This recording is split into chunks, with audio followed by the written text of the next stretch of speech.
ተናስልኝ በድጋሚ እንደምናመሻችሁ የኢትዮጵያ ቴሌቪዥን ነው ቲቪ 57 እንደቀጠለ ነው ከዜናዎቹ ጋር አንተነህ ደግፌ ነኝ በመልእክት ቋንቋ ደግሞ ባልድረባዬ እስከዳሪኩን አምላክ አብራን ትቆያለች አብራችሁን ቆዩ ባለፉት 24 ሰዓታት ውስጥ በተደረገ 4853 የላብራቶሪ ምርመራ በኢትዮጵያ ተጨማሪ 195 ሰዎች የኮሮና ቫይረስ ተገኘባቸው በበሽታው የሁለት ሰዎች ህይወትም አልፈዋል በአጠቃላይ በሀገሪቱ ቫይረሱ የተገኘባቸው ሰዎች ቁጥር 3954 ደርሷል በአጠቃላይ ቫይረሱ የተገኘባቸውና ህይወታቸው ያለፈ ሰዎች ቁጥር 65 ሆኗል በላ በኩል በትላንትናው ዕለት 85 ሰዎች 73 ከአዲስ አበባ 5 ከኦሮሚያ 5 ከአማራ ክልልና 2 ከትግራይ ክልል ያገገሙ ሲሆን በሀገሪቱ ከበሽታው ያገገሙ ሰዎች ቁጥር 934 ደርሷል ሲል የጤና ሚኒስቴር አስታውቋል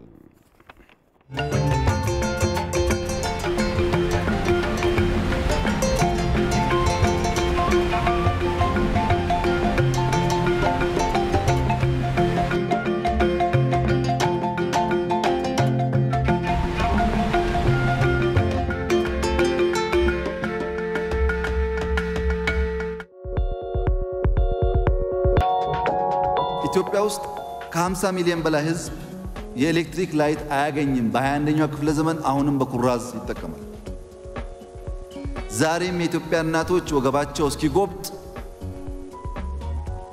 ለማመን የሚከብድ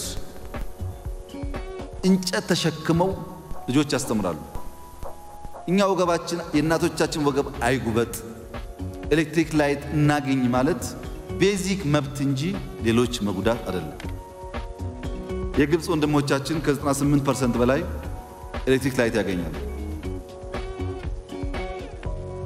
ማድረግ እንፈልጋለን ይሄን ፍላጎታችን የሚችል ሰው አቅም ያለው ጎረቤትም ሩቅም ያግዘን ማገዝ ካልቻለ ይተወን ተፍጨርጭረን መለወጥ እንፈልጋለን መጉዳት አንፈልግም ሌላ ኃይል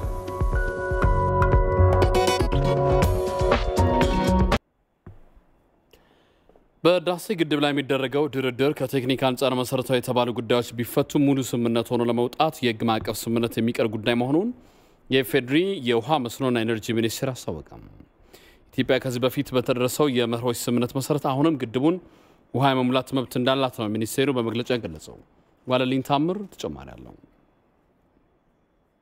በመጀመሪያ የውሃ ሙሌትና መታዊ ስራ ላይ ትኩረቱን አድርጎ በኢትዮጵያ በሱዳንና በግብጽ መካከል በቪዲዮ በመታገዝ እየተካሄደ በቆየው ድርድር በቴክኒክ በኩል መግባባት ላይ የተደረሰባቸው መሆኑን የኢፌድሪ የውሃ መስኖና ኢነርጂ ሚኒስቴር አስታውቋል ሚኒስቴሩ በመግለጫው እንዳለው ከሚኒስትሮቹ ውይይት ቀደም ብለው የሀገራቱ የቴክኒክና የህግ ቡድኖች በተናጠል በመነጋገር የደረሱበትን ሪፖርት አድርገዋል ከቴክኒክ አንፃር መሰረታዊ የተባሉ ጉዳዮች በድርድር መፈታታቸውን ሚኒስቴሩ በመግለጫው አስታውቋል ሆኖም ሙሉ ስምምነት ሆኖ ለመውጣት ግን ከህግ አንፃር ያሉት ጉዳዮች መፈታት እንዳለባቸው ነው የገለጸው የሱዳን ተደራዳሪዎች እስካሁን በድርድሩ የተገኙ ውጤቶችን ለጠቅላይ ሚኒስትራቸው ማሳወቅ አለብን በማለታቸው ተመካክረው ሲመጡ ድርድሩን ለመቀጠል ከመግባባት ላይ መደረሱንም አስታውቋል ሚኒስቴሩ በመግለጫው በድርድሩ የህዳሴ ግድብ ስራውን ፍጹም በሆነ መልኩ እንዲያከናውን ከሚያስችል ስምምነት ከመድረስ ባለፈ ኢትዮጵያ በአባይ ውሃ ላይ ቋሚ የሆነ የመጠቀም መብቷን እንዲረጋገጥ እንደሚሰራም ጠቁሟል በተመሳሳይም የሱዳንና የግብጽ መንግስታት የሁሉንም ሀገር ሉዓላዊነትና የጋራ ተጠቃሚነትን የሚያረጋግጥ ዘላቂ ትብብር የሚፈጥርን መንገድ ሊይዙ እንደሚገባ አመልክቷል ኢትዮጵያ ከዚህ በፊት በተደረሰው የመርሆች ስምምነት መሰረት አሁንም ግድቡን ውሃ የመሙላት መብት እንዳላት ሚኒስቴሩ በመግለጫው አስታውቋል የዳሴ ግድብ የቴክኒክ ድርድሮች መግባባት ላይ መደረሱ ተገለጸ ግድቡ በዘንድሮ ዓመት የመጀመሪያ ሙሌት 4.9 ቢሊዮን ሜትር ኪዩብ ውሃን ይይዛል ተብሏል በድርድሩም በሁለተኛ ዓመት የሚደረገው የውሃ ሙሌት ድርቅ ቢከሰት ለሚለው መፍትሄ በድርድሩ መቀመጡን የዳሴ ግድብ ተደራዳሪ አባልና የቴክኒክ ኮሚቴ ሰብሳቢ ኢንጂነር ጌዲዮን አስፋው ለኢቲቪ ተናግረዋል እንግዲህ ከዚህ ውስጥ አሁን ሁለተኛው ዓመት ላይ ስንደርስ ድርቅ ቢከሰት የሚል ጥያቄ አለ ለምሳሌ ድርቅ የምንለው በአባይ ውስጥ ወደ 31 ቢሊዮን ሜትር ኪዩብ ዝቅ ብሎ ፍሰት ሲኖር ድርቅ ነው የሚል ስምምነት አለ በዛን ጊዜ በሁለተኛው ዓመት ላይ ይሄ ፍሰት ቢከሰት በጣም የመከሰቱ እድል በጣም ትንሽ ነው 3% ያህል ልንል እንችላለን ሊከሰትም ብዙ ጊዜ አይችልም ማለት ነው ስለዚህ ያ ከተከሰተ ግን የሁለተኛውን ዓመት ሙሊት በአንድ ዓመት ለማራዘም ስምምነት ተደርሷል። እንግዲህ እነኚህ ዋና ዋና መሰረታዊ የሆነ መረጃ መስማማት የተደረሰባቸው ናቸው ማለት ነው። የህዳሴ ግድብ ድርድር በሰፊ ለማድረግና በተለይም የህግ ማዕቀፎችን ለመፈራረም አሁን የተደረሰው የቴክኒክ ስምምነት አስተዋጽኦ እንደሚኖር ተገልጿል። በውሃ ላይ የተደረጉ ዓለም አቀፍ ስምምነቶችን የግጭት መነሻ ሆነው አያውቁም ያሉት ኢንጂነር ጌዲዮን አሁንም የኢትዮጵያን ጥቅም የሚያስጠብቅ ስምምነት ለማድረግ የሚያስችል ሁኔታ መኖሩን ተናግረዋል። የሚፈረም ውለታ ተፈጻሚነት አለው። ይሄ ውለታ በ10 ዓመት እስኪሻሻል ድረስ በ10 ዓመት ውስጥ የምናደርገው ውለታ በጥንቃቄ መደረግ አለበት። ከውሃው አስተዳደር በተለየ ሁኔታ የህጉ አንቀጾች በጥንቃቄ መታየት ስላለባቸው እሱን አሁን በአጭር ጊዜ እስክንሞላ ድረስ የማናረገው የማንችለው ነገር ነው እና ከአንዴም ሁለቴ በኢትዮጵያ መንግስት በኩል ይሄን 2 ዓመት የዋናው ማመንጨት እስክንጀምር ድረስ በሱ ላይ እንስማማና የመጀመሪያ ደረጃ ሙሊት የምንለው ማለት ነው። የመጀመሪያ ለቀጣዩ ሙሊትና ለረጅም ጊዜ የግድቡ አስተዳደር ለአመታዊ አስተዳደሩ 2 ዓመት ጊዜ ያለን ለመደራደር በዝርዝሩ ላይ ማለት ነው። እና በግብጽ በኩል የሚለው ከመሙላታችሁ በፊት ምክንያት የሌለው ጥያቄ ነው፣ ሳንፈራረም አትሞሉም የሚል ጥያቄ ነው ያቀረቡት። በዚህ ድርድርም ደጋግመው አቅርበውታል። እኛም ተገቢ የሆነ መልስ ሰጥተናል። ኢትዮጵያ ባሏት የተፈጥሮ ሀብት ላይ የማልማትና ህዝቦቿን ጠቃሚ ማድረግ ሙሉ መብት እንዳላት ኢንጂነር ጌዲዮን ተናግረዋል። ባልደረባችን አቤል ሙሉጌታ እንደዘገበው ድርድሩም የኢትዮጵያ ጥቅም በማይጎዳ መልኩ እንዲከናወን እየተሰራ እንደሆነም ተገልጿል። ኢትዮጵያ በአባይ ላይም ሆነ በተከዜ በባሮ ወከብ ላይ አሁንም ወደፊትም የመጠቀም መብቷን ለመደራደር አናቀርብም። ይሄ ትልቁ ቀይ መስመር ነው። ይሄንን የሚነኩ አንቀጾች ለአንድ ግድብ ድርድር ውስጥ መግባት የለባቸውም ነው። ለዚህ ነው በድርድር ውስጥ ይሄ በስምምነት ውስጥ መግባት አለበት ነው። የኛን የውሃ መጠቀም መብት የውሃ ክፍፍልም ስላላደረግን በትክክለኛው መንገድ 11ዱም ሀገሮች ተደራድረው የውሃ ክፍፍላቸውን እስኪያውቁ ድረስ የኢትዮጵያ ውሃ መጠቀም መብት ለድርድር የሚቀርብ አይደለም። አሁን የምናደርገው ድርድር ኢትዮጵያን ከህዳሴ ግድብ በላይ የምታደርገውን ጥቅም የሚነካም ሆነ የለበትም ነው። ይሄ እንግዲህ በዚህ ድርድር ውስጥ በማያሻማ ሁኔታ መግባት አለበት ማለት ነው። ምናልባት የምንለቀው ውሃ ደግሞ ቅድም እንዳልኩት የውሃ መከፋፈል ስሜት እንዳይኖረው ይሄ ጊዜያዊ የምንለቀው ነው። ጊዜያዊ ለዚህ ስምምነት ስንል የምንለቀው የምንይዘው እንጂ የኢትዮጵያን ውሃ ድርሻ ወይንም የበታች ሀገሮችን የውሃ ድርሻ የሚያመለክት አይደለም። ስለዚህ እነዚህ ነገሮች ላይ ጥንቃቄ እየተደረገ ነው፣ ድሮም አሁንም ማለት ነው። ኢትዮጵያ የተፈጥሮ ሀብቷን ተጠቅማ እንዳታለማ መፈለግ የግብጽ እሳቤን ከብሔራዊ ጥቅም በዘለለ ከሀገር ሉዓላዊነት አንጻር ሊታይ እንደሚገባ በተለያዩ ዘርፎች የሚገኙ ምሁራን ገለጹ። ከህዳሴ ግድብ ጋር በተያያዘ ፖለቲካዊ ቁማር ውስጥ የገቡ ወይም የሚገቡ አካላት በሀገር ክህደት ወንጀል ሊጠየቁ እንደሚገባ ነው የተገለጸው። ኮሰም ብርሃኑ ተጨማሪ አለው። ኢትዮጵያ በታላቁ ህዳሴ ግድብ ዙሪያ ከግብጽ ጋር በመታደርጋቸው ድርድሮች ከድርድር ያፈነገጡ ፖለቲካዊ ሴራዎች በኢትዮጵያ ውስጥ ፖለቲካ ላይ በተለያዩ ጊዜያት የተቃዋሚ ኃይሎችን መደገፍን የመሰሉ ጉዳዮችን ስታደርግም ይስተዋላል። በተደጋጋሚ በተለያየ ጊዜ የሚናገሯቸው ነገሮች አሉ። ፎርማሊም ኢንፎርማሊም ሀገራችን እንዳትረጋጋ የተለያዩ ተቃዋሚዎችን መደገፍ ተረጋግታ እንዳታድግ የሚገልጹባቸው ሁኔታዎች አሉ። በተለይ ደግሞ የህዳሴው ግድቡ ይጎዳናል ብለው ሳይሆን ወደፊት የሚከተለውን ነገር በመፍራት ነው። ምክንያቱም ተረጋግታን ያደገች የበለጸገች ኢትዮጵያን የሚፈልጓሉ። ምክንያቱም ከታሪክ የምናውቀው ነገር አለ። በአባይ ላይ ያላቸው ትኩረት ከፍተኛ እንደሆነ ከታሪክ የተረዳናቸው ነገሮች አሉ። ግብጽ በተለያዩ ጊዜያት በኢትዮጵያ የምትሞክራቸው ፖለቲካዊ ሴራዎች ከሀገር ሉዓላዊነት ጋር ተያይዘው መታየት አለባቸው የሚሉት ደግሞ በአዲስ አበባ ዩኒቨርሲቲ የፖለቲካ ሳይንስና ዓለም አቀፍ ግንኙነት መምህሩ ዶክተር ደመቀ ናቸው። በአገር ሉዓላዊነት ማንም ሰው ከመንግስት ጀምሮ የመደራደር ስልጣን የለው። መንግስትም የተሰጠው ኃላፊነት የሀገር ሉዓላዊነትን ማስጠበቅ ማስከበር ያንን ማስቀጠል ብቻ ነው ኃላፊነት ያለው እንጂ የሀገር ሉዓላዊነት ከማንም ጋር የሚተደራደረው ኢሹ ሊሆን አይችልም። አገራችን ውስጥ ከመንግስት በተቃራኒ ቆመናል ብለው ምናልባት በአገር ሉዓላዊነት ላይ የሚሰሩ ኃይሎች ካሉ ይሄንን የምትታገሰው ነገር ሊሆን አይገባም። እርምጃ መውሰድ መቻል አለበት። ብዙ ሀገራት ላይ በአገር ብሔራዊ ደህንነት ላይ የሚደራደሩ ከጠላት ጋር አብረው የሚሰለፉ ሰዎች አገር ክህደት ወንጀል ነው የሚከሰሱትና እንዲህ አይነት ጠበቅ ያለ እርምጃ መወሰድ መቻል አለበት። ግብጾች ኢትዮጵያ እንዳትለማና ሰላሟ እንዳይረጋገጥ ብዙ ስለመሞከራቸው የሚጋሩት የቀድሞ በግብጽ የኢትዮጵያ አምባሳደር አሁን የድንበርና ድንበር ተሻጋሪ ሀብቶች ጉዳዮች የሚኒስትሩ አማካሪ አምባሳደር ኢብራሂም ኢድሪስ ኢትዮጵያን ከድህነት ማውጣትና ሉዓላዊነቷን ማስከበር ያሉን ብቸኛ አማራጮች ናቸው ይላሉ። እኛ በሁለት አማራጮች ነው ያለነው። አንዱ አማራጮቻችን ድህነትም እኮ አደጋ ውስጥ ነው ያለነው። ህዝባችን እኮ መኖር አለበት፣ መጠቀም አለበት። የሉዓላዊነታችንን ማስከበር መቻል አለበት። ልክ አሁን እኛ የነብር ጭራ ያዝነን እኮ ግድቡን በተመለከተ መፈጸም አለብን። አማራጭ የለንም።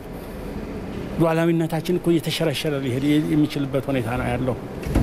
በአንጻሩ ደግሞ ከነሱ ጋር የሚኖረው አሁን ከግብጾቹ ጋር የሚኖረው አለመግባባት ይኖራል። ለኔ ይሄንኛው ነው ቅድሚያ ሊሰጠው የሚገባው። ህልውናችንን አደጋ የሚያመጣ እስከሆነ ድረስ ያንን ህልውናችንን አደጋ የሚያመጣው ነው ትኩረት ሰጥተን መታገል ያለብን። ኢትዮጵያ በአባይ ወንዝ ላይ ያላት ፍትሃዊ አቋም በብዙ ዘርፎች የሚፈተን በመሆኑ ከየትኛውም ሀገር በበለጠ የቀጠናውን ሰላም ለማረጋገጥ ያላትን አቅም አሁን አጠናክራ ልትቀጥልና ትኩረት ልትሰጥም እንደሚገባ ይመከራል። የፊታችን ሐምሌ ወር የውሃ ሙሌቱ ለሚጀምረው የታላቁ ኢትዮጵያ ህዳሴ ግድብ የዘንድሮ ክረምት የዝናብ መጠን ምቹ እንደሆነ ተገለጸ። ኢትዮጵያ የውሃ ሙሌቱን በምትጀምርበት ተመሳሳይ ወቅት ግብጽ ከአቅም በላይ ውሃ የምታገኝበትና የምታስወግድበት ጊዜ እንደሆነ የዘርፉ ምሁራን ገልጸዋል። ቤተልሔም ጥጋቡ ተጨማሪ አላት። ዛሬም ድረስ የሌሎችን መብትና ጥቅም መጋፋት የማትፈልገው ኢትዮጵያ በመጀመሪያ ዙር የታላቁን ህዳሴ ግድብ ውሃ ለመሙላት የመረጠቻቸው ወራት የተፋሰሱ ሀገራት በከፍተኛ የውሃ ፍሰት መጠንና በደለል የሚቸገሩበትን ጊዜ ነው። በመጀመሪያ ዙር የውሃ ሙሌት 4.9 ቢሊዮን ሜትር ኪዩብ ውሃ ወደ ግድቡ ለማስገባትም ታስቧል። ሰኔና መስከረም ላይ የዝናቡ ሁኔታ ከሐምሌና ከነሐሴ ሲነጻጸር በዝናብ ቀናትም በመጠንም ረገድ ቢሆን በጣም ከፍተኛ ድርሻ ያለው በእነኚህ በሐምሌና በነሐሴ ወራት ነው። ስለዚህ ገባር የሆኑት ለአባይ እዛ አካባቢ ያሉት ማለት ተፋሰሶች ያሉበት አካባቢ የተጠበቀው የክረምት ዝናብ ከ75% በላይ ከመደበኛና ከመደበኛ በላይ እንደሚሆን በእነኚህ የአባይ ገባር የሆኑ አካባቢዎች ላይ ሊኖር እንደሚችል ነው ትንበያው ያመላክተው። በሌላ በኩል የአርባ ምንጭ ዩኒቨርሲቲ የውሃ ቴክኖሎጂ ኢንስቲትዩት ዳይሬክተርና መምህር ዶክተር አብደላ ከማል ክረምቱ ለግድቡ ውሃ ሙሌት ስላለው ምቹነት ብቻ ሳይሆን በየአመቱ 16 ቢሊዮን ሜትር ኪዩብ ውሃን በትነት ለምታባክነው ግብጽ የውሃ ሙሌቱ ስላለው ጥቅም ያብራራሉ። ውሃ ሙሌት ጋር በተያያዘ አንደኛ በጣም ከፍተኛ የሆነ የዝናብ ክምችት የሚገኘው አራቱ ተፋሰሶች ነው። በተለይ በአባይ ተፋሰስ ላይ ከፍተኛ የሆነ አገራችን ከምታገኘው የዝናብ መጠን ከፍተኛው አባይ ተፋሰስ ላይ ነው ያለው። ከዛ በመቀጠል ባራኮቦ አለ፣ ኦሞጊቤና ተከዜ ናቸው። እስከ መስከረም አጋማሽ በከፍተኛ ሁኔታ ከፍተኛ የሆነ ዝናብ ያለበት ወቅትና ወር ከመሆኑ አንፃር በከፍተኛ ሁኔታ የአባይ ውሃ ትልቅ የመጠነ ፍሰት ይኖራል ተብሎ ይታሰባል። ወደ ግብጹ አስዋን ግድብ ከሚገባው ውሃ 86 በመቶውን ኢትዮጵያ እንደምታበረክት የገለጹት ዶክተር አብደላ ከሐምሌ እስከ መስከረም ባሉት ወራትም ከፍተኛ የውሃ መጠን ከኢትዮጵያ ወደ ግብጽ ይፈሳል ብለዋል። ለምሳሌ አስዋንን ግድብ በመናይበት ሰዓት ከአቅሙ በላይ ሲሆን ውሃው ምን ያደርጉታል? የአስዋንን ግድብ የታችኛውን ማስተንፈሻ እየከፈቱ ውሃውን ወደ በረሃ ነው የሚለቁት። ሐምሌ ግድቡ እንዲሞላ የተደረገበት ዋናው ምክንያት ኤክሰስ ትርፍ የሆኑ ውሃዎች አሉ በዚህ ሰዓት የሚመነጩ እነዛን ውሃዎች ነው እኛ ላይ ግድቡ ላይ ይዘን የምናቆየው። ይህንን ውሃ ይዞ ማቆየት እነሱ ሳይጠቀሙበት የሚቀሩትንና የሚያባክኑትን ውሃ እንደ ሀገር ኢትዮጵያም ሱዳንም ግብጽም ሊጠቀሙበት ይችላሉ። ኢትዮጵያ ወደ ህዳሴው ግድብ የምታስገባው ውሃ በተፋሰስ ሀገራት ላይ የሚያስከትለው ችግር እንደሌለ ማብራርተዋል። አማካኝ የአባይ የውሃ መጠነ ፍሰት በመናይበት ሰዓት በኢትዮጵያ ላይ ያለው መጠነ ፍሰት ወደ ህዳሴው ግድብ አካባቢ ወደ 50 ቢሊዮን ሜትር ኪዩብድ ነው አማካይ ፍሰቱ በአንድ አመት ውስጥ። አሁን ደግሞ ሐምሌ ላይ እንይዛለን ተብሎ የሚታሰበው የመጀመሪያ ዙር ላይ 4.9 ቢሊዮን ሜትር ኪዩብድ ውሃ ነው ይያዛል ተብሎ የሚታሰበው። ስለዚህ አባይ ካለው አማካይ መጠነ ፍሰት አሁን የነገርኩሽ ቁጥር ያን ያህል ከፍተኛ ሲግኒፊካንት ኢምፓክት በዳውን ስትሪም ካንትሪ ላይ ማለት በሱዳን እና በግብጽ ላይ ያመጣል ተብሎ የሚታሰብ አይደለም። ኢትዮጵያን ወደ ታለመው ግብ ለማድረስ ከተፈለገ ከአባይ በተጨማሪ ሌሎችን ዋና ዋና ተፋሰሶች ማልማት እንደሚያስፈልግም ዶክተር አብደላ ጠቁመዋል። በህዳሴ ግድብ ዙሪያ ያሉ የድርድር ሂደቶችን በተመለከተ ስቱዲዮ ተገኝተው ማብራሪያ የሰጡን የድርድሩ አባል ዶክተር ያዕቆብ አርሳኖ ግብጽ የአባይን ውሃ በበላይነትና በብቸኝነት ለመጠቀም ፍላጎት በማሳየቷ በድርድሩ ላይ ልዩነት ፈጥሯል ብለዋል። መሰረታዊ የሚያለያዩቸው ጉዳዮች አንደኛ ግብጽ ካሁን በፊት የናይልን ውሃ በባለቤትነት በባለመብትነት እንዲሁም የበላይ አስተዳዳሪነት ቆጣጠረዋለሁ የኔ ነው ውሃው የትም ቦታ ከኔ ክልል ውጪ ከተነካ አስቀድሞ ፈቃድ ያስፈልጋል ካለዚያም ስራውን እኔ ሳልፈቅድ ወደፊት መቀጠል አግባብ አይደለም የሚል ነው የግብጽ። በኢትዮጵያ በኩል ያለው ደግሞ ለረጅም ጊዜ ውሃው የጋራችን ነው ድንበር ተሻጋሪ ነው የእግዚአብሔር ጸጋ ነው ከጎረቤት ህዝቦች ጋራና ሀገሮች ጋራ በስምምነት መጠቀም እንችላለን ይሄንን ስናርግ ደግሞ ፍትሃዊና ምክንያታዊ በሆነ እና በእኩልነት ላይ ተደራድረን እና ተስማምተን ተግባብተን እናደርገዋለን ይህ በሌለበት ግን በግዛታችን ውስጥ ለህዝባችን የልማት ጠቀሜታ እና ደግሞም በመብታችን በመጠቀም ውሃችንን መጠቀም እንችላለን ስንጠቀም ግን ጎረቤቶቻችንን ግብጽን ጨምሮ በከፋ መንገድ ጉዳት እንዳያደርስ ጥንቃቄ እናደርጋለን ጉዳት አናደርስም የሚል ነው እንግዲህ እነዚህ ሁለቱ መሰረታዊያን ሐሳቦች እስካሁን ድረስ ሲያከራክሩ የቆዩ ለድርድርም በጣም አስቸጋሪ የሆኑ ነገሮች ናቸው እስካሁን ተያይዞ ያሉት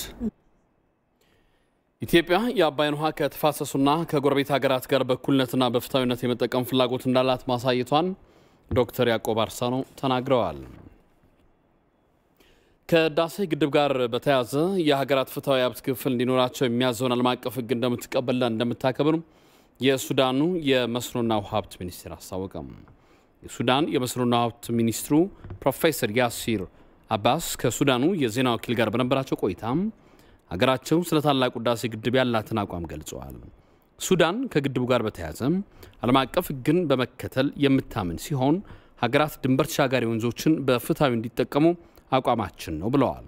በታላቁ ህዳሴ ግድብ ላይ የተጀመረውን የሶስትዮሽ ድርድርም በሱዳን በኩል ግድቡ እንዲገነባ ጠንካራ አቋም መያዟን ፕሮፌሰሩ ገልጸዋል። እስከ ትላንት ድረስ በተካሄደው ድርድርም በሶስቱ ሀገራት በተነሱ በውሃ ሙሌት ነጥቦች ዙሪያ ከ90 በመቶ በላይ መስማማት ላይ ተደርሷል ብለዋል። የህዳሴ ግድብ ግንባታ በወቅቱ ቦርድ ሰብሳቢ በነበሩት ዶክተር ደብረጽዮን ገብረ ሚካኤል አድራጊ ፈጣሪነት በፍጥነት ተዳክሞ ለከፍተኛ ኪሳራ ተዳርጓል ሲሉ የቀድሞው የውሃና ኢነርጂ ሚኒስትር የአሁኑ በሩሲያ የኢትዮጵያ ልዩ መልእክተኛና ባለሙሉ ስልጣን አምባሳደር አለማየሁ ተገኑ አስታወቁ። አምባሳደር አለማየሁ ተገኑ በተለይ ከአዲስ ዘመን ጋዜጣ ጋር ባደረጉት ቃለ ምልልስ እንዳስታወቁት የህዳሴ ግድብን አቶ መለስ በህይወት እስከነበሩበት ጊዜ ድረስ በየወሩ ይገመገም የነበረ ሲሆን ከእርሳቸው እልፈት በኋላ በየወሩ መገምገሙ ቀርቷል። የወቅቱ የቦርድ ሰብሳቢ በክላስተር አደረጃጀት በሁለት ወር አንድ ጊዜ እንዲታይ ብለው አቅጣጫ ማስቀመጣቸውንም አስታውሰው ሰብሳቢው አሰራሩን ተግባራዊ ሳያደርጉ መቅረታቸውንም አመልክተዋል። በዚህ ሁኔታ የህዳሴ ግድቡን ፕሮጀክት የመብራት ኃይል ቦርድ አካልም ይገመግመው እንዳልነበረ ጠቁመዋል። ፕሮጀክቱን በሚመለከት በየጊዜው ለቦርዱ ጥያቄ እናቀርብ ነበር ያሉት አምባሳደር አለማየሁ ቦርዱም ገምግሞ ወደ ውሃና ኢነርጂ ሚኒስቴር የግምገማውን ውጤት አይልክም ነበር ብለዋል። የዘርፉ ባለቤት ብንሆንም ተገለን ነበረ፣ ሪፖርትም ከመብራት ኃይል እየወሰድን ጉድለቶችን እናገር ነበር ሲሉም ተናግረዋል። እንደ አምባሳደሩ ገለጻ የውሃና ኢነርጂ ሚኒስቴር ከመብራት ኃይል የሚያገኘው መረጃ ይዞ እንደ ዘርፍ መግለጫ በሚሰጡበት ወቅት እንኳን ምን አግብቷችሁ ነው መግለጫ የምትሰጡት በማለት በቦርድ ሰብሳቢው በኩል ቁጣ ይደርስባቸው እንደነበር አስታውሰዋል። በዚህም ሁኔታ ፕሮጀክቱ ከህዝብ ፕሮጀክትነት ወርዶ የአንድ ግለሰብ ፕሮጀክት ሆኖ እንደነበር አመልክተዋል። ይህም የግድቡን ግንባታ ለውድቀት ከመዳረጉ ባለፈ በሀገራችን ታሪክ የሚያሳዝን ድርጊት ሆኖ አልፏል ብለዋል። በወቅቱ የነበረውን ቦርድ ችግሮች በሚገባ ለማየት አሁን የተቀየረ ቦርድ በአጭር ጊዜ ያመጣው ለውጥ ማየት አሳማኝና በቂ ነው ብለዋል። ፕሮጀክቱ በአሁኑ ወቅት ከግለሰብ እጅ ወጥቶ ወደ ህዝባዊነቱ ተመልሷል። አገግሞና የኮንትራት አስተዳደሩም ተለውጦ አስደናቂ ለውጥ በማምጣት ዳግም ሀገራዊ ተስፋ ፈጥሯል ብለዋል አምባሳደሩ።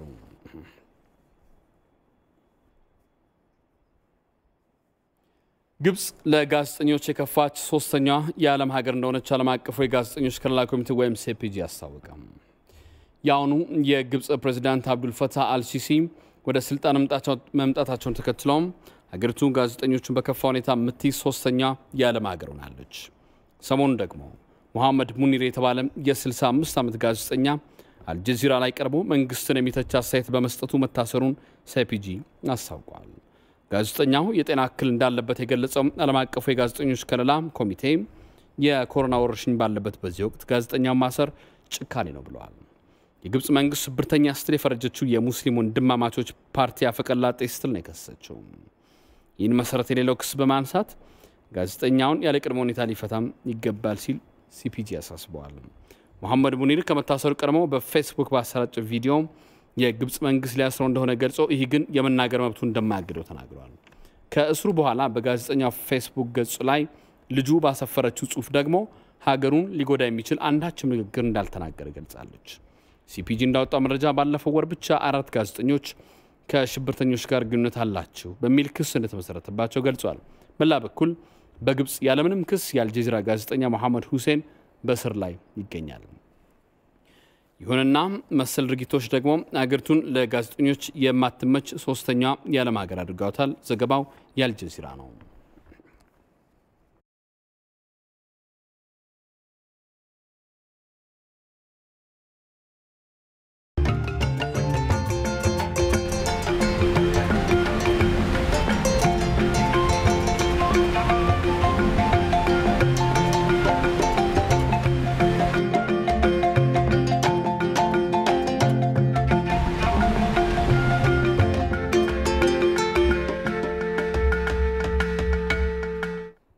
ቲቪ 57 ከኢትዮጵያ ቴሌቪዥን ተከተለ ነው።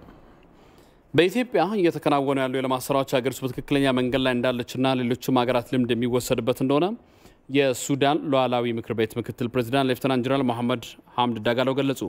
ጠቅላይ ሚኒስትር አብይ አህመድ በኢትዮጵያ ጉብኝት እያደረጉ ከሚገኙት ሌፍተናንት ጀነራል መሐመድ ሐምድ ዳጋሎ ጋር በመሆን በአዳማና ቢሸፍቱ ዙሪያ ያሉ ኢንዱስትሪ ፓርኮችን ጎብኝተዋል። አስማማው አየነው ተጨማሪ አለው።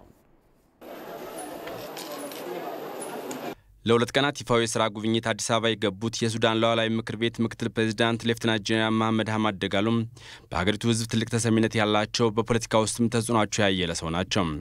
ይህ ደግሞ ሀገሪቱ ገጥሟት የነበረው ፖለቲካዊ ቀውስ ልባት እንዲያገኝ የተጫወቱት ሚናና አሁን የሽግግር መንግስቱ ጸንቶ እንዲቆም ባላቸው አስተዋጽኦ የታየ ነው። ለውጡ ጊዜ ከፍተኛ ተሰሚነት ያላቸው በሱዳን በኩልም ዋናው ተደራዳሪ የነበሩ ናቸው። ለውጡ ሊመጣም በድርድርም ወቅት ትልቅ ሮል የተጫወቱ ናቸው። በእኔ ግምት እሳቸው እዛ ለውጥ ውስጥ ባይኖሩና ባቀዘቁት ነው ሌላ ነገር ሊፈጠር ይችል ነበርና ከለውጡ በኋላም አሁን የሚያደርጉት እንቅስቃሴ ከፍተኛ ነው። በህዝብም አሁን በየጊዜው ተቀባይነታቸውም ከፍ እያለ መጥቷል። ከጠቅላይ ሚኒስትር አብይ አህመድ ጋር በኢትዮጵያና ሱዳን ግንኙነትና ወቅታዊ ጉዳዮች ላይ ከመምከር ባለፈም በኢትዮጵያ እየተካሄዱ ያሉ የኢንዱስትሪና የግብርና ስራዎችን ጎብኝተዋል። በዚህ 102 ሄክታር መሬት ላይ ባረፈው የአዳማ ኢንዱስትሪ ፓርክ የሚገኘው የጨርቃ ጨርቅና አልባሳት ፋብሪካም በጠቅላይ ሚኒስትር አብይ አህመድና ሌፍተናንት ጀነራል መሐመድ ሐምድ ዳጋሎ ከተጎበኙ ፋብሪካዎች መካከል አንዱ ነው። በአሁኑ ወቅትም ለኮሮና ወረርሽኝ መከላከያ የሚያገለግሉ የአፍና አፍንጫ መሸፈኛ ማስኮችን በቀን እስከ 30 ሺህ በማምረት ለሀገር ውስጥና ለውጭ ገበያ እያቀረበ ይገኛል። በዱከም ከተማ በግል ባለሀብቶች በተገነባው የኤስተር ኢንዱስትሪ ዞን የሚገኘው የመድኃኒት ፋብሪካም ተጎብኝቷል። ከዚህ ባለፈም በቢሾፍቱ የሚገኙ በባዮቴክኖሎጂ የታገዙ የግብርና ስራዎችን በጠቅላይ ሚኒስትር አብይ አህመድና ሌፍተናንት ጀነራል መሐመድ ሐምድ ዳጋሎ የተጎበኙ ቦታዎች ናቸው። ኢንዱስትሪ ፓርኮቹ በመንግስትም በግልም የተሰሩ መሆኑ ከተብራራላቸው በኋላ የፈጠሩትን የስራ ዕድል አጠቃላይ የሀገሪቱን እንቅስቃሴ በሚያሳይ መልኩ ተገልጾላቸዋል። ከዛም ባሻገር ኢንዱስትሪዎቹ አሁን ያሉበት ቁመና የመደበኛ ምርቶቻቸውን በወቅቱ ሁኔታ ቀይረው ኮቪድ-19ን ለመከላከል በሚያስችሉ የማስክና ሳኒታይዘር ምርቶች ላይ መሰማራታቸው ኢትዮጵያ ምን ያህል ራሷን ከሁኔታዎች ጋር እያጣጣመች ለመሄድ እና ወረርሽኙን ለመከላከል የምታደርገው ጥረት ለሌሎችም አገራት ተምሳሌት መሆኑን እንደዚሁ አይተዋል፣ ተዘዋውረው ጎብኝተዋል። ትናንት ጀምሮ ደማቅ አቀባበል እንደተደረገላቸው የተናገሩት ሌፍተናንት ጄኔራል መሐመድ አህመድ ደጋሎም በጉብኝታቸውም ኢትዮጵያ በትክክለኛው የልማት መንገድ ላይ መሆኗን መረዳታቸውን ተናግረዋል። يوم في بلدنا الثانية وسعيدين غاية السعادة وبنشكر ለተደረገልን ደማቅ አቀባበል እናመሰግናለን። ትላንት አዲስ አበባ ከደረስን ጀምሮ ብዙ ስኬታማ ፕሮጀክቶችን ጎብኝተናል። በቤተ መንግስት የተመለከትነው አስደማሚ ነገር ነው። ከጧት ጀምረን የተለያዩ የመሰረተ ልማቶችንም ጎብኝተናል። ትልቅ ነገር ነው የተመለከትነው። ከነዚህ ስኬታማ ነገሮች ብዙ ነገር ተምረናል። የነን ጉብኝት ኢኮኖሚያዊ እንጂ ፖለቲካዊ አድርጌ አልወስደውም። ኢትዮጵያ በትክክለኛው መንገድ እየሄደች እንደሆነ ነው የሚያመለክተው። አፍሪካውያን ልንከተለው የሚገባ መንገድ ነው። በተለይ ያየነው በባዮቴክኖሎጂ የታገዙ የግብርና ስራዎች ከምስራቅ አፍሪካ ሳይሆን ከአፍሪካ ትልቁ ማለት እችላለሁ። ከጉብኝቱ ብዙ ነገር ተጠቅመናል። የኢትዮጵያ ሕዝብ ትልቅ ሕዝብ ነው። ለአፍሪካ አርአያ የሚሆን ነው። ሁሉም የአፍሪካ ህዝቦች እንዲበለጽጉና እንዲያድጉ በተፈጥሮ ሀብታቸው እንደሚጠቀሙ ተስፋ አደርጋለሁ። ሱዳን ፖለቲካ ውስጥ ትልቅ አስተዋጽኦ ያላቸው ሌፍተናንት ጄኔራል መሐመድ አህመድ ደጋሎ በዚህ ወቅት በኢትዮጵያ ጉብኝት ማድረጋቸው ትልቅ ግምት የሚሰጠው ነው የሚሉት ደግሞ በሱዳን የቀድሞ የኢትዮጵያ አምባሳደር የነበሩ ሽፈራው ጃርሶ ናቸው። ቅርቡም ድንበር ሁኔታም ተነስቶ ነበር። የህዳሴ ግድብ እየተንቀሳቀሰ ነውና በመገኘታቸው የሁለቱ ሀገር ሪሌሽንም ምንም ጊዜም ቢሆን ማንም ሊሽሮ የማይችል የህዝብ አንድ ሆኖ መስራትና ለወደፊቱም ብልጽግናም ቢሆን በጋራ መበልጸግ የሚችል ነው እንጂ አንዱ በአንዱ ላይ የሚነሳበት ሁኔታ አይደለም። ችግሮችን በመነጋገርም ሌሎች ስለዚህ እዚህ መገኘታቸው ይህንን ሊያጠናክር ይችላል የሚል ግምት ነው ያለኝ። ጠቅላይ ሚኒስትር አብይ አህመድና ሌፍተናንት ጄኔራል መሐመድ አህመድ ደጋሎ ጉብኝት ባደረጉባቸው ሁሉም ስፍራዎች አሁን በአገር አቀፍ ደረጃ እየተካሄደ ያለውን የአረንጓዴ አሻራ ፕሮግራም ምክንያት በማድረግ ችግኝ የተከሉ ሲሆን በአካባቢው ማህበረሰብም ደማቅ አቀባበል ተደርጎላቸዋል። የዓለም ባንክና ኢትዮጵያ $250 ሚሊዮን ስምምነት ተፈራረሙ። ከዚህ ውስጥ 125 ሚሊዮኑ በእርዳታ የተሰጠ ሲሆን ቀሪው በብድር የተሰጠ ነው። ስምምነቱም የገንዘብ ሚኒስትሩ አቶ አህመድ ሺዴና በኢትዮጵያ ዓለም ባንክ ተጠሪ ካርሊን ተርክ መፈራረማቸውን የገንዘብ ሚኒስቴር ያደረሰው መረጃ ያመለክታል። የደቡብ ክልል ምክር ቤት ዛሬ ባካሄደው አስቸኳይ ጉባኤ የደቡብ ክልል አዲስ አደረጃጀትና አዲስ የሚደራጀው የሲዳማ ክልል የስልጣን ርክክብ አካሂደዋል። በዚህም የክልሉ ምክር ቤት አባል ለነበሩ የሲዳማ ብሔር ተወካዮች ሽኝት በማድረግ የስልጣን ርክክብ ፈጽመዋል። ክልሎች የደቡብ ክልል የአደረጃጀት ጥያቄዎች ጋር በተያያዘም በህግ አግባብ ክልል የመመስረት ጥያቄን መርምሮ ውሳኔ የማሳለፍ ስልጣን ያለው የፌዴሬሽን ምክር ቤት በክልል ለመደራጀት ጥያቄ ያቀረቡ ዞኖችን ብቻ ሳይሆን ሁሉንም ባካተተ መንገድ በጣም ባጠረ ጊዜ ውስጥ ምላሽ ለመስጠት እየሰራ እንደሚገኝ በቀረበው ሰነድ ላይ ተመላክቷል። ዘገባው የሪፖርተራችን ሚካኤል ገዙ ነው።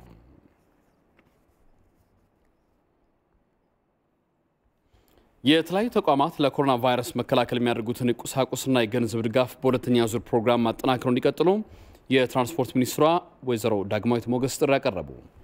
የኢትዮጵያ መድኃኒት ፋብሪካ ከቶታል ኢትዮጵያ ጋር በጋራ በመሆን 80,000 ሊትር የእጅ ንጽህና መጠበቂያ ሳኒታይዘር ለሀብት አሰባሳቢ ኮሚቴ አስረክበዋል።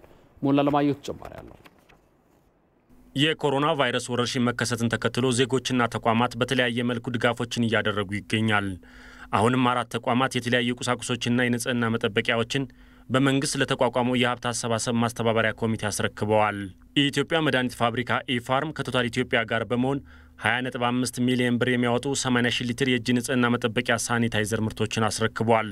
የፌዴራል ትራንስፖርት አሰሪዎች ፌዴሬሽን፣ የኢትዮጵያ ባህርተኞች እንዲሁም ቪዥን ፈንድ ማይክሮ ፋይናንስ በአጠቃላይ 2.5 ሚሊዮን ብር የሚያወጡ የተለያዩ ቁሳቁሶችን አበርክተዋል። በርክክብ ስነ ስርዓቱ ላይ የተገኙት የትራንስፖርት ሚኒስትሯ ወይዘሮ ዳግማዊት ሞገስ ተቋማቱ ላደረጉት እርዳታ በማመስገን ድጋፉና ትብብሩ ተጠናክሮ እንዲቀጥል ጥሪ አቅርበዋል። እጅ ለእጅ ተያይዘን የማንሻገረው ችግር አይኖርም ብለን እናምናለንና ቅድም አምባሳደር ምስጋኑ ሲያነሱ እንደነበረው ብሔራዊ ገቢ አሰባሳቢ ኮሚቴው ሁለተኛ ዙር የገቢ ማሰባሰብ እቅዱን አዘጋጅቶ አጠናቋል። እስካሁን በመጣንበት ሂደት ላረጋችሁት ድጋፍ እጅግ አድርገን እያመሰገንን የመጣንበት መንገድ ከፊታችን ካለው ጋር ሲነጻጸር ግን እጅግ በጣም ከባድ ፈተና ከፊታችን ስላለ አሁንም መላ ኢትዮጵያውያን ወገኖቻችን የኢትዮጵያ ወዳጆች ሁሉ በዚህ አጋጣሚ ከጎናችን እንድትቆሙ ጥሬን ማስተላለፍ ፈልጋለሁ። እጅግ አድርጌ አመሰግናለሁ። የኢትዮጵያ መድኃኒት ፋብሪካ የቦርድ ሊቀመንበር ዶክተር መሐመድ ኑሪ በርክክብ ወቅት እንደ ሀገር በጋራ የመጣብንን ችግር የምንወጣው በጋራ ስንተባበር ነው ብለዋል። ባለ 500 ኤምኤል ሳኒታይዘር ግምቱ በብር ወደ 20.5 ሚሊዮን ብር የሚሆን በዛሬው ዕለት ለማስረከብ ነው የመጣ ነው። ድርጅታችን ከዚህ በፊትም በግሉ ማለት ነው ዛሬ በጋራ ነው ከቶታል ጋር ያቀረብ ነው። በግል ግን በጣም በርካታ ለመቄዶንያ ለፕሪዝን ካምፕ ለሌሎችም ቦታዎች አስረክበናል። ዛሬ ስፔሲፊካሊ ይሄ የመጣው በተጨማሪ ደግሞ ከአዲስ አበባ ወደ ጅቡቲ ለሚመላለሱ የትራንስፖርት ሹፌሮች ወደ 14000 ሊትር የሚሆን እሱንም አስረክበናል። ያው በጋራ የመጣብን ችግር ስለሆነ እንዲህ አይነቱን ችግር መወጣት የምንችለው በጋራ ስለሆነ ይህ ለሌላው አርአያ እንዲሆን እንጂ ፊት ለፊት መቀርበን መናገር ያለብንም አይደለም። አራቱ ተቋማት ያደረጉት ድጋፍ በአጠቃላይ 23 ሚሊዮን ብር በላይ የሚገመት ሲሆን የየተቋማቱ ኃላፊዎችም በቀጣይ የሚያደርጉትን ድጋፍ አጠናክረው እንደሚቀጥሉ በርክክብ ስነ ስርዓቱ ላይ ገልጸዋል። በሰበታ ከተማ በ900 ሚሊዮን ብር ወጪ ሲገነቡ ከነበሩ የተለያዩ ፕሮጀክቶች ውስጥ 76ቱ ተመርቀው ለአገልግሎት ክፍት ሆኑ። በክልሉ ከፍተኛ በጀት ተያዘላቸውና በዚህ ዓመት ተጠናቀው ህዝቡን የልማት ተጠቃሚ ማድረግ የሚያስችሉ በርካታ የመሰረተ ልማት ግንባታዎች ወደ ስራ እንደሚገቡም ተገልጿል። ፋስካ ያሉት ተጨማሪ አላት።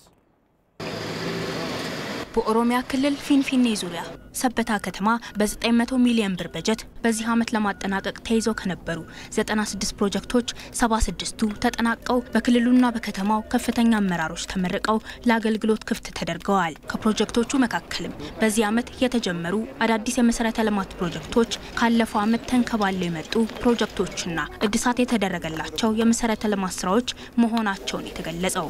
ከዚህም ከ560 ሚሊዮን ብር በላይ ወጪ ለአገልግሎት ክፍት ከተደረጉት 76 ፕሮጀክቶች ውስጥ የጠጠር መንገድ፣ የንጹህ መጠጥ ውሃ፣ የመንገድ አካፋይ፣ የአንደኛ ደረጃ ትምህርት ቤቶች እንዲሁም የጥቃቅንና አነስተኛ የማምረቻ ማዕከላት ይገኙበታል። የሰበታ ከተማ ከንቲባ አቶ ብርሃኑ በቀለ እነዚህ ፕሮጀክቶች የረጅም ጊዜ የከተማዋ ነዋሪዎች ጥያቄ ነበሩ መሆናቸውን ገልጸው ህብረተሰቡም በእነዚህ የልማት ስራዎች ላይ በመሳተፍ ያበረከተው አስተዋጽኦ ከፍተኛ መሆኑን ተናግረዋል። ኡመኒ ፊ ሞቱማን ወልንቅንዳውዳን ህዝቡ ከመንግስት ጋር በመቀናጀት ሲሰሩ በነበሩ ስራዎች በርካታ ችግሮችን መቅረፍ ተችሏል። በተለይ በከተማችን ተጨባጭ ሁኔታ መንግስት፣ ህዝቡና ባለሀብቶች በመቀናጀት በርካታ ስኬቶችን ማስመዝገብ ተችሏል። በክልሉ በዚህ ዓመት ለአገልግሎት ክፍት የሚደረጉ ከ4000 በላይ የልማት ፕሮጀክቶች መኖራቸውን የገለጹት በምክትል ርዕሰ መስተዳድር ማዕረግ የክልሉ የማህበራዊ ዘርፍ አስተባባሪ አቶ አዲሱ አረጋ በቀጣይም የክልሉን ህዝብ ተጠቃሚ የሚያደርጉ መሰል ስራዎች ይከናወናሉ ብለዋል።